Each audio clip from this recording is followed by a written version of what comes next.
Spike carefully straightened his Stormcloud pinstripe suit and smoothed his bright yellow butterfly tie in the reflection of a raindrop. He checked that his notepad, pocket watch, and emergency gumdrop were neatly tucked inside his little leather suitcase, then clicked it shut with a purposeful snap.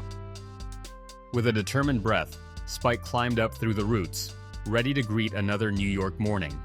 Spike weaved expertly between boots and paws, tipping his hat to startled commuters and nodding to the wise old owl selling papers.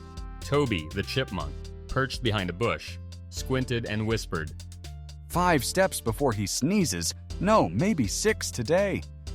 Beside him, Lila the squirrel adjusted her beaded opera glasses, and Benny the beetle simply smiled, his shell catching the morning rays.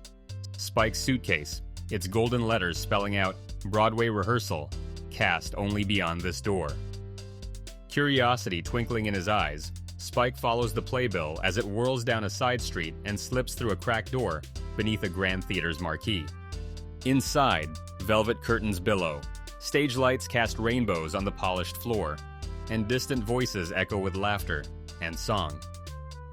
Spike tucks his suitcase under his arm and tiptoes past props and painted backdrops, his tiny heart thumping with excitement.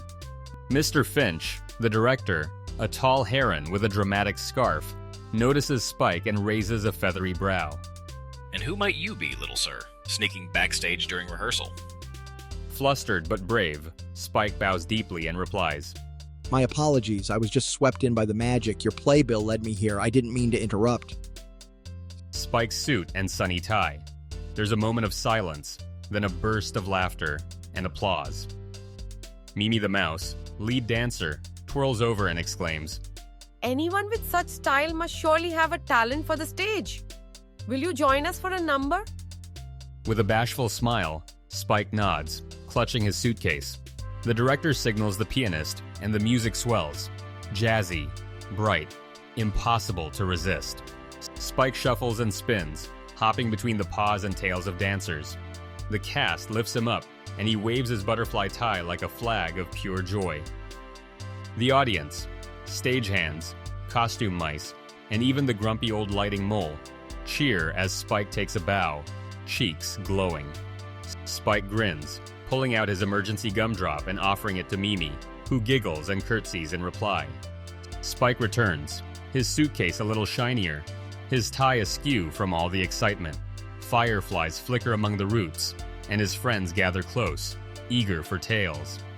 Did you dance? Did you sing? Did you meet a real Broadway star? Lila squeaks, eyes wide. Spike sits on his matchbox bed, recounting every sparkling moment, and as the city hums outside, his friends realize that sometimes the smallest hedgehog can have the grandest adventures, especially in a city that never stops dreaming.